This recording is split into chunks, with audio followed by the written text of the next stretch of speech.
আসসালামু আলাইকুম।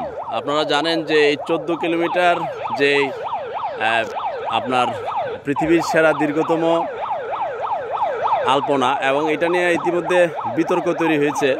বিতর্কটা হচ্ছে যে এই রং তো যখন ধুয়ে যাবে তখন তো এটা মাছ সবজি এগুলোকে ক্ষতিগ্রস্ত করবে। এই ক্ষতিগ্রস্ত করার কারণে এখন বলতেছে যে এটা তো দারুণভাবে এই ক্ষতি করলো। এখন এই যে বাংলালিং কিংবা বার্জার তারা যে 7 কোটি টাকার বিনিময়ে এটা করলো, এখন তাদের তো ক্ষতিগ্রস্ত হচ্ছে সমাজ, ক্ষতি হচ্ছে কৃষি বৈচিত্র্য এবং মাছ, এবং এই যে কথাগুলো বলছে এখন, যার কারণে এই যে কৃষি বৈচিত্র্যের ক্ষতি কিংবা হাওড় অঞ্চলে কিশোরগঞ্জ জেলার অষ্টগ্রাম মিটামন রোডে এটা করছে, এখন কেন এত বড় ক্ষতি করলো? এখন এটার বিপরীত ব্যাখ্যা বার্জার কোম্পানি দিয়েছে যে দেখেন এটা তো এটার যে রং, এই রংটা ওইভাবে এতটা ক্ষতিগ্রস্ত না যেটা কৃষি বৈচিত্র্যের ক্ষতি করবে, মাছের ক্ষতি করবে, প্রকৃতির ক্ষতি করবে। এটা বার্জার কোম্পানির ব্যাখ্যা।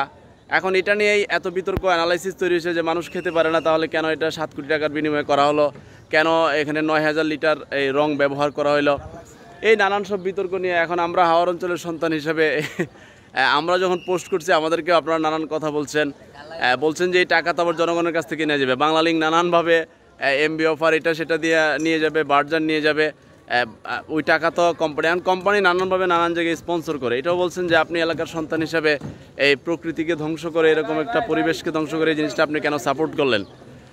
ঠিক আছে, যদি এখানে পরিবেশের সাথে সত্যিকার অর্থে এটা ক্ষতিগ্রস্ত এবং মানানসই না হয়, পরিবেশের ক্ষতি করে, আমি সাপোর্ট করব, প্রশ্ন আসে না। আমি এলাকার সন্তান হই আর এই জেলার সন্তান হই। ব্যাপারটা হচ্ছে কিন্তু বার্জার কোম্পানির যে ব্যাখ্যা যে এটাতে ওই রং দেওয়া হয় নাই যেটা প্রকৃতি পরিবেশকে ধ্বংস করবে, এইটা হচ্ছে তাদের ব্যাখ্যা। এখন এটা পৃথিবীর সবচেয়ে দীর্ঘতম আলপনা এই পয়লা বৈশাখকে কেন্দ্র করে যেটা করা হয়েছে। আশা করি বিতর্কের অবসান হবে, এবং আপনাদের যদি কারো অন্য কারো ব্যাখ্যা থাকে এই ব্যাখ্যাগুলো দিবেন। দীর্ঘ 14 কিলোমিটার, অষ্টগ্রাম 0 পয়েন্ট থেকে মিটামন 0 পয়েন্ট। তো আপনারা যেখান থেকে দেখছেন, আশা করি অদূর ভবিষ্যতে এখানে যদি পরবর্তী কোনো বছরে এটা করা হয়, যেন প্রকৃতি পরিবেশকে ধ্বংস করা না হয়।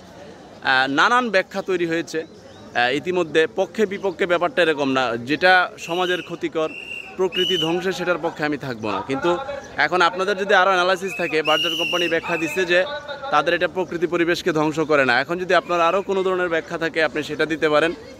দীর্ঘ 14 কিলোমিটার অষ্টগ্রাম মিটামন 0 পয়েন্টে কিশোরগঞ্জ জেলার এটা দেওয়া হয়েছে। যেখান থেকে দেখছেন, আশা করি আপনাদের সত্যিকার অ্যানালাইসিস এবং ব্যাখ্যাটা দিবেন, এই প্রত্যাশায় আমি এখান থেকে বিদায় নিচ্ছি। সবাই ভালো থাকবেন। আল্লাহ হাফেজ।